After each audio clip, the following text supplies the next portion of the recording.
Welcome to the Leading Lane podcast for real estate pros by real estate pros with your hosts, Ashley Frederick and Stephen Birch. If you're looking for an honest, authentic, and raw perspective, you found it. Hey everyone, thanks for joining us today. We're going to talk a little bit about how we got into real estate and maybe what you were doing before that and even things you've done along the way and maybe what you're looking forward to in the future. Stephen, take it away. Yeah, cool. So I got licensed in 2009. It's hard to believe that, right? But my grandmother actually owned a real estate company. Grandma Sheila. Grandma Sheila. So I've had a fantastic mentor and somebody that's been there the entire time for me. And it's fantastic because roles are reversed now. She now works for me. So haha. Now you have to deal with my stuff.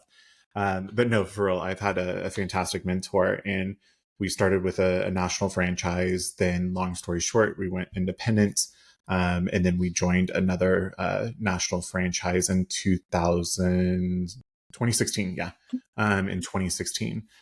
But the very early portion of my career, let's say that I was not very in tune with the real estate world. I thought that, oh, all the freedom and flexibility I can sell, that's easy. I can do that whenever I want. But that was in 2009. So we're coming off of the crazy market, like the crash. So it was way tougher than I thought, right? Like, even though that I had a mentor, she did not hand me anything at all. I had to work for every single thing that I had to do, right? And in there's multiple different things that we'll dive into later on, but I knew that I did not devote the time that I needed to go really truly into real estate. So I had to pay for my bills, right? And I got a position with a wireless carrier and selling, and I moved up pretty quickly through there. Really just still had my license, wasn't doing too much. And I was really unfreaking happy, right? Like, I went from all the freedom and flexibility in the world with no money to now making a lot of money and no freedom and flexibility. Like, it was almost like I was 8 to 8 constantly, and I had this money, but no time to go do anything or enjoy it or even be with family. And really the pivotal moment in getting away from that and going back to real estate was over the 4th of July. I had to work on the 4th of July. And this was an American company that I'm working for, a corporation. And they're making us work on the 4th of July, which I think was, or I still think that it was the most un-American thing to freaking do. And I remember distinctly, Ryan and I were on our balcony watching the fireworks, and we were talking. We were both miserable. We're both, making good money, but we knew that that was not the lifestyle that we wanted. I called my grandma and I said, I'm going to quit what I'm doing and I'm going to move back home to my hometown. And she was like, what in the hell are you thinking? Why would you quit a good paying job with benefits and go back into real estate? And he said, I'm not happy. I'm going to give it my all. I'm going to go one more time into real estate. I'm going to work on getting my broker's license. Let's come up with a plan how then, I can be a broker and kind of, what my next steps were. She was supportive, don't get me wrong, but definitely apprehensive. She was looking out for me. And I totally know that and understand that she wanted the best for me. And it was in 2014, I believe, that I started working on my broker's license, got my broker's license, then became the supervising broker of the independent company that she owned. And from there, really just dove everything in. I mean, I devoted everything to the company. I remember me saying, I want to be the very first one in and I want to be the last one out. I want to make sure that I'm not going to lose out on this opportunity whatsoever. And before all of this, I do also have to say, I think one of the reasons why I am today in making sure that I'm all in and wanting to make sure that my processes and everything are in tuned is before I actually went to go get that big corporate America position. I started a restaurant, a bar and grill named Stevie's Bar and Grill. And this was, I was actually showing the building, and I was like, man, I've always wanted to have a bar and a grill, right? Like, I've been in the hospitality world my entire life, and so why not? Let's try this. Our community needs another restaurant. Very quickly did I learn it was not as easy as it looked. Very different from serving and bartending and all of that. It was the business side of things that I did not understand yet. But without that opportunity of failure, it was a true failure. Let me tell you, it was awful. It was devastating that we had to close our doors. I didn't feel that our community was supportive enough, in conjunction with me not having the knowledge and the capital to be able to continue on. So, with that failure and with going out of real estate the first time, and I can totally understand why my grandmother was so apprehensive of me coming back, full time and quitting this position, because she's seen me go through, literally at the time I thought it was rock bottom for me. I was completely embarrassed. The gut wrenching feeling of having to close the doors of the business that you created, and then it's very public, obviously. Like, I posted on Facebook about us closing, and never did we ever get any sort of support from our chamber, EDC, or even local newspaper. But within a matter of like 20 minutes of me making a post announcing our closure of the Stevie's Bar and Grill, I get a call from our EDC asking if I would be able to That's your show the economic building. development. Yeah, our economic development, the ones that are supposed to help businesses and bring businesses for economic development of your community. Yeah, that one. Um, they called and they were like, "Could we show the building? You're going to close." And I was like, "Well, yeah, I guess." They're like, "Well, we're going to fly this restaurant owner in from Texas to be able to look at your space and see if they can take it over." Mind you, they didn't help. I asked for help, but yet they're going to spend the money to fly somebody in to take over the restaurant that we created. And they would much rather help somebody outside of our community than actually help somebody that was born and raised within the community. So, on so many different levels, was I completely just distraught and devastated, and the gut wrenching feeling. And then very quickly after that, there goes the news article, and how everybody, I mean, they're going online, and this is back when you can post anonymously, and I'm sure there's still stuff that's out there, but there was some really shitty things that people were saying, very nasty, degrading stuff. So I took all of that, internalized it, felt like I was a complete failure, and then I didn't see it, but that was probably one of the best opportunities that I could have ever had. I would never learn from a textbook or going to school or anything. It was hard knock life type of Real life. training, right? Real life training, boots on the ground training. And I hope that I can help somebody stay away from those feelings and prevent somebody else from going through the true hell of being embarrassed and upset with myself going through all of that. So anyways, long story, sorry, I went kind of on a rant there, but um no, like when I came back, and my grandma was like, are you sure? And I was like, I know that I failed at the restaurant. I'm not happy with what I'm doing, where we're at. That was the first time that I missed our local festival for the 4th of July, and I think forever, ever since it started, I was always there. And I came back, I freaking kicked ass. I was selling. I got in the top production very, very, very quickly. And mind you, I was still in my early 30s. No, I was in my upper 20s when I did that. And so my competition that was out there selling, the other realtors, definitely, probably the average age, I think, in our area at that time was about 132 years old. Everybody was freaking old and stuck in their ways. And they And faxed you everything. oh my God, it was awful. Like, have we ever heard of an email? Like let's get to the new century here.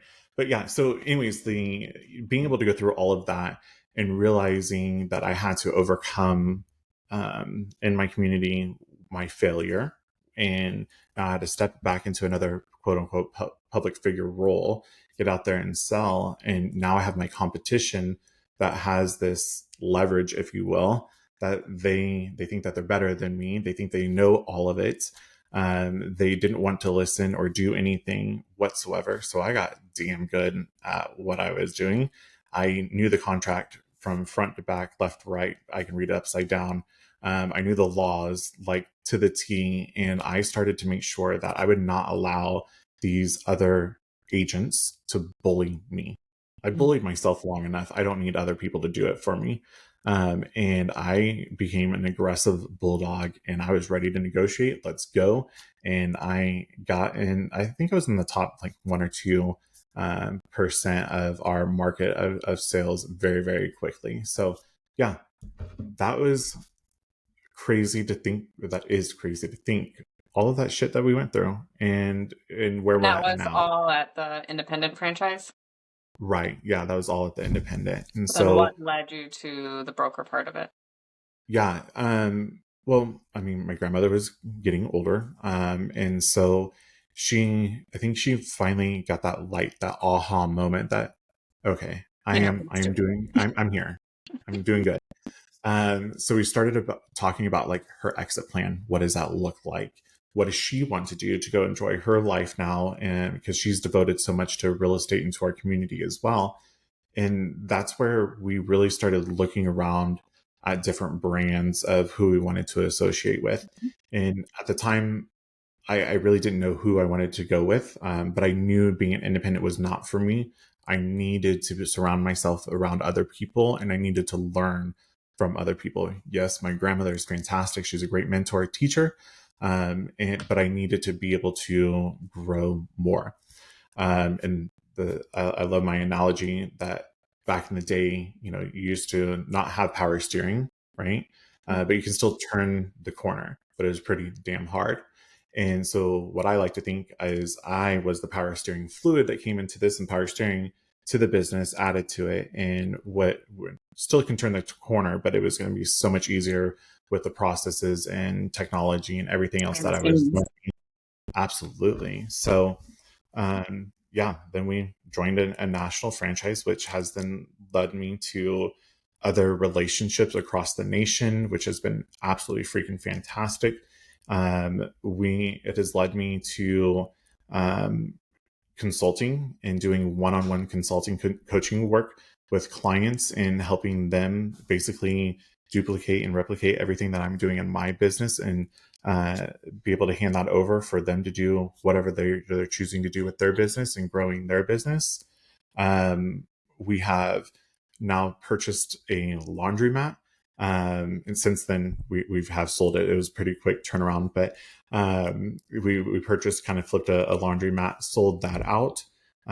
We're now launching LeadingLane, which is still encompassing the one-on-one consulting, but obviously it's doing other things of still within the learning world of helping people and getting them there to their business, let it be within real estate or not. So the door has opened once I saw my potential and truly stepped into the role and owned it. There was so many different opportunities and doors that opened up for me that led to other opportunities. And not all of it is within directly the real estate realm, but has some sort of connection, or I made some sort of connection through real estate, through the national franchise, through other high producing individuals across the nation, that now has skyrocketed and opened doors that I never thought I would be able to do. So very limited belief that at the very beginning, but now I know that I'm ready to go. So yeah, there is me, long-winded. And Right? forgot, how many offices do you have? So I currently have 4 brick and mortar offices. We went from the first year, or the year before we joined the national franchise, we did 67 units, and then we're now well over 500 units. So the growth and scaling definitely is there. Awesome. For sure. So enough about me. Let me stop talking. We can talk all What day. about you? Yeah, I probably can. You have to shut me up sometimes, so that's okay. What about you? When did you get into real estate? Let's see. It was 2012. Um, not quite what I ever thought where I would be. So I originally went to college for nursing. And I'm not there. And that quickly changed into healthcare administration, which at that school, it was basically focused on like running a nursing home or assisted living. So I met my husband, we moved back to town, and I worked at an insurance company. So I sold like Medicare programs. And I mean, I enjoyed the people. It was good to be home. But, you know, you kind of feel bad if you're not using your degree because, right, we're all so pushed on you have to go to college, you have to use your degree. And a new assisted living was opening in town. And I was like, oh, perfect. I can use my degree. And in the meantime, I had been getting my master's in business. So I was like, I'll run it. It all goes perfect together. So I did run the 60-bed assisted living facility for 2 years. Anybody that knows that world knows that it's not for the faint of heart. There are a lot of politics. It is really hard to, you know, take care of people. And, you know, CNAs are probably one of the, you know, least paid, but have the hardest type of jobs. You get close to the residents and their families and they pass away. And it's just kind of this cycle that I wasn't enjoying as much. You know, and I can relate. I think you talked about the 4th of July weekend. I was at a friend's bachelorette party and I had 37 phone calls that weekend because I was on call for whatever was going on. And it could even be simple as like, where are the plastic gloves? You know, those types of things. And my girlfriends were like, Ashley, like, no, girlfriend, like, you got to find something else. And, you know, I'm like, I can't. And I remember I had come home and I had begged Ben for me to quit, to let me quit. And he wouldn't. He was waiting for a big, yeah, he was waiting for a big house to come through. And he's like, not till I get the house. Well, kind of, you know, in that meantime, if you will, so there's like a 4-month lull. We had bought our first house in 2008. And our realtor, we stayed close with Charles.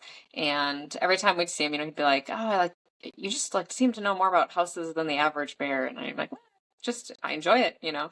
And then Ben started his construction company in 2012, early 2012. I think then that's where I started realizing like I do know a lot about houses. I help him with projects on the side. And then it was probably just another fate, but I think we went to look at a house. And then again, Charles was like, thought any more about real estate? And mind you, this was like probably 3 weeks after this situation happened. And I was like, you know what? I think I should look into it. So I took the course and left that job. Didn't really have a plan. But, you know, I think sometimes you get to a place where you're just so not happy that it's better than that situation. You know, and it's nothing that really anybody did. I think it was just internally I realized that it wasn't for me. Sure. You know, and again, like you don't plan to be like, what is the backup plan? How are we going to pay our bills, right? We lived on ramen. We lived on Easy Mac, which I can never eat again to this day. But so I kept my insurance license. So I actually continued to sell insurance on the side while I was kind of getting up and running. And so I actually started with as a team with Charles at a national franchise. And super grateful for that because it is really helpful. I always tell people that's the other thing about real estate is I just never know how somebody can just like turn around and get their license if they're not part of a franchise or a brokerage that offers training because it is vast. I mean, 11 years in and things still come up that have never happened in 11 years. You know, so I'm just thankful that I had, you know, Charles to be a great mentor.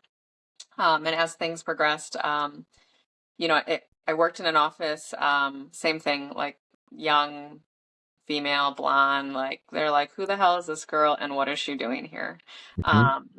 And that was tough. I'm sure we'll get into it, you know, and more, but like my self-confidence was like a negative 100. like there was body shaming, there was, certain clothes that I wore that got picked on a regular basis. And it was miserable. I actually thought about quitting just because I was like, this isn't worth it. I could find another job and, be respected. But, right, there's like that little thing in the back of your head that goes back to this, like people not believing in you or telling you can't do something. So this like little competitive spirit came out of nowhere. Granted, if I look back to like high school sports, it was probably there, but it must have got buried somewhere.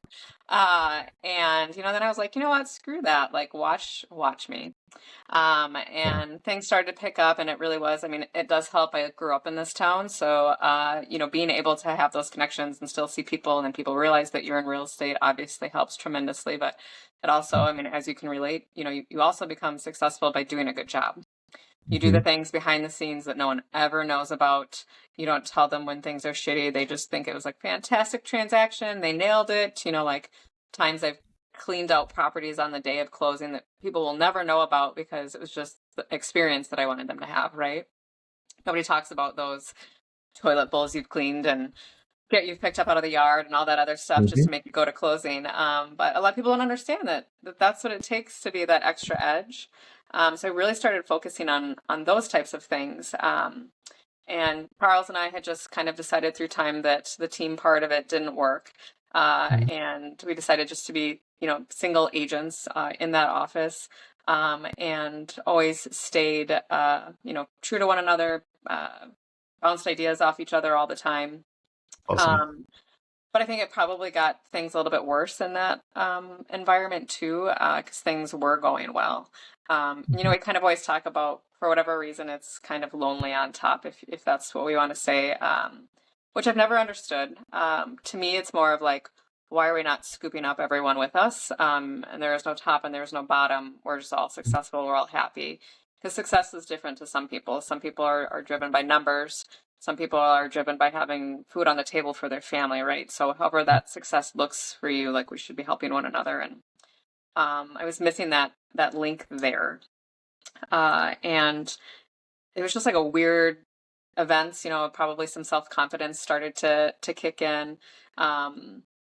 So I think we worked at actually the same national franchise. We didn't know each other then.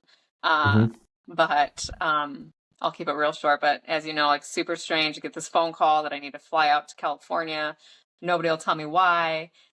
We get down to the roots and like here they're rebranding and they wanted me to be like the face of their rebrand. And same thing. I was like, I don't deserve this. I am not pretty enough. Like, nope, what are we doing? So I actually told him no to begin with. Did you really? I did. And then I came home and I told Ben, and he literally looked at me and said I was absolutely nuts and that real estate was my life and I needed to make that phone call back. But the big part of that was that we were supposed to be in Jamaica that week with our friends, and we had been on vacation like 3 years, and I was like, I have to give up Jamaica for California. So we actually worked it out, and then we went to Jamaica, and then we cut ourselves short. That's a really fun story too. Like, I thought I was sitting next to a terrorist. I'm actually pretty sure that, I don't say that jokingly, but like this guy was watching planes crash on his phone next to me. So it was a whole situation that turned into the airplane that I got involved in, and then Ben got off and almost got arrested. And I was like, this is fantastic that we came to California. So, we go, and I'll be honest, like I still remember to this day, they do your hair and they do your makeup, and I really struggled with it because it wasn't how I do my hair and my makeup. And I also I had the discussion with them that I wasn't looking to be somebody else. So at least I'd come along that far, but they were like, well, this is our shoot and this is the shoot that we're looking for. So, and I don't have hair like mine, but you'll appreciate this. They wanted me to, women will appreciate this. They wanted me to split it down the middle. And I was like, you see this? It doesn't go down the middle. And it's dyed to go to the side. And so they split it down the middle. And I have freckles and they absolutely loved it. Well, normally when I put makeup on, freckles are covered. So I actually went into this room and I started crying because I was like, this isn't me. I can't do it. And I was going to leave. And then there was a girl there. And then she was like, you're in a room with other models. Like, what is your deal? And I was just like, it's hard to see yourself that way or whatnot. And then I was like, okay, you got to get your shit together because these people are going to be like, the woman that was a photographer, like had photographed J-Lo and Adele. So I'm literally sure she's like, what the is this girl's problem? So I pulled it together. And funny story that actually looks like for today, I had never worn lipstick. And everyone, there's actually this picture of me, and there's like 4 different people like working on me at the same time. And then everyone came to an agreement like that something was missing. And then the one girl was like, oh my God, it's lipstick. And so I put lipstick on, and like that was like, I don't know, 5 years ago, and I'm a firm believer of lipstick. I mean, look at Taylor Swift. But anyway, so I think I just saw something yesterday, like if you're having a bad day, you should just wear lipstick. I don't know if that will work for you, but it tends to work for me. I don't think it will work We could for try me. it one day. I'd love to see it on you, like right in the middle of a podcast. Anyway, so I came back, and to be honest, that made the target on my back like this much bigger. Like I was expecting it to be like fantastic, and actually, like I think it made things worse. And again, like it was such an awkward place to be in your mind, and when you're not surrounded by like-minded people, like where do you go from there? And so like downward spirals, if you will, mentally. But another agent in that office was like very aware. I had that broker, tell me that I would never have what it took to be a broker. You take things and you put them in your back pocket, and you kind of keep them there for when you need them, and sometimes you use them for motivation. We went to a conference, and we both were like, either like we're done in real estate, or we're going out on our own. Yeah. And bless Stephanie's heart, she was a lot more on the we're going out on our own than I was. And so same thing, like we interviewed companies, and we found a national franchise due to a local, independently owned. It was part of that same franchise that made us really understand what they had to offer for what we were looking for. And I had gone to Thailand for 10 days with my sister, and I think when you remove yourself, sometimes it's when you have a reality check. Sure. And not being here for 10 days in the midst of all of that craziness, I was on my way back to the office, and I started dry heaving in the car. Just due to the like sheer thought of what I was walking back into. And then I called Stephanie. I was like, we're done. We're moving on. Like we're going, like, yep, I'll sign the papers tomorrow. And lo and behold, here we are. So yeah, we opened our doors March 1st of 2020. Blazing, we're going to kill this. And 2 weeks later, the world shut down. But what I want to circle that back to too is that our very first hire was Charles. So it was the day that yes. Charles? The one that you were on the team with. Correct. The day after we left, he called and said, I'm coming. And I think what I want people to understand is that just because like partnerships don't work out, or you have, things like, right, some bridges need to be burned and you're never going back there. But there are some that, things just don't work out, and that doesn't make anybody a bad person. It doesn't make them a bad partner. And that always speaks volumes to me that, we were able to keep that friendship. He's been with us almost 4 years now. Now he's our director of training. To me, it's just like a full circle thing of the right people in the right room. And, we did about, I think it was 250 transactions. We have 8 agents in our office. But, had I given up in those moments of weakness, and didn't have someone to pull you through, like, we would have never met. We wouldn't be doing the fun, crazy things, traveling to Mexico. I mean, can we do that in the near future? Yes, please. Maybe so we should just do the podcast down there. I It's a don't know great how Ben and Ryan would feel about that, but that we can get They a could studio. probably like do their own about hunting, or I don't even know. I'm not sure. But yes. So yeah, that's my brief narrative. Okay, like I think that's absolutely amazing of being able to have that relationship still with Charles, and that truly shows a true testimony of who you are. Being able to continue that relationship and working with people like-minded that would be able to lift one another up. And it's true. The saying that says you're 1/5 of the people that you surround yourself with. And Charles knew that he wanted to continue to be around you. And obviously you allowed him to come into your brand new company. So you had that same mutual respect as well. So I think that that is huge for both of you guys of being able to continue to work with one another. So, Well, like what a risk um, take for him, right? Like, oh, these girls are opening this company. Hope it turns out. but he wanted to be, I mean, he I believed think in he you. saw it, right? He was able to see Yeah. what we're going to do. He knew your production and your capability, so he believed in you, and I'm sure he wanted to be a part of something bigger than where he was. And that goes back to, I said before about, leadership. The only time we ever hear about from leadership is when something's wrong, and or something's going awry within the company that you're going to get reprimanded for. And so now he no longer wanted to surround himself with that. So that's great. um I think you kind of passed up just a little bit of information of that you still are producing and you still are selling. So, Mhm. can you tell me how many units on average that you're producing yourself as an independent agent, not your brokerage, you as an independent agent? Yeah, I mean, it's been strange, right? Because we've had some interesting markets, but like 80 to 100 transactions a year is my average. And all by yourself. I mean, like, not a team, not anything else. Um, Growing a company, growing. You and your husband have the construction company doing the homes. I mean, look how many other opportunities have grown, and you have on your plate your rentals that you have.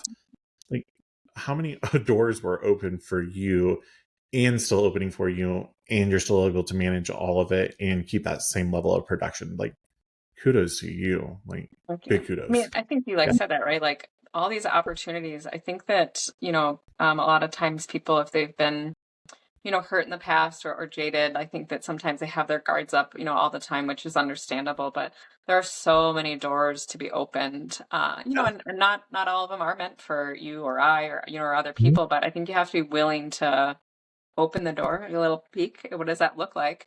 And Right. yeah, you're right. I mean, like, I think that's one nice thing about real estate is, it can lead to wealth building. And I hope that other people can look at that. And it doesn't mean, you need to own 100 rentals, but, starting out with one or two, and that helps you and your family and that into the, little extra income, down the Mhm. road, you can sell it for more equity. So yeah, it's something that I think, again, as you're educating people, I don't think that people talk about that enough. Like what does buying a second home look like? Can I do Right. that? And so I think that that's an area that, people can definitely, we can share more information on that too.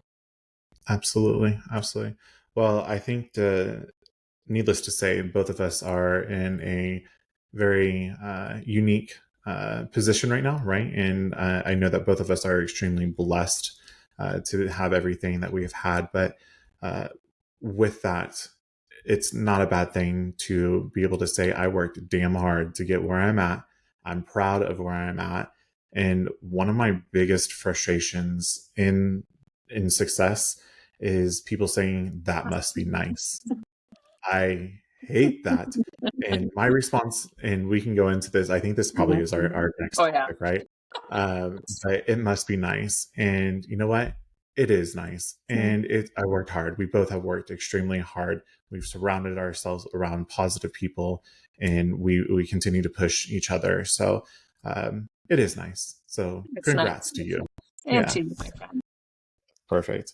All right. Well, we're up on the time here, so I'm excited. So I think we just determined our next topic, and hopefully, you listeners will jump in and listen and about the "it must be nice," wonderful phrases. So, and I know you have a great story about your Cadillac that I want you to tell. So, Yes, cool. thank you. All right. Well, thanks for listening, and everybody, and looking forward to have you at our next podcast. If you've enjoyed today's episode, please like, subscribe, and share with others.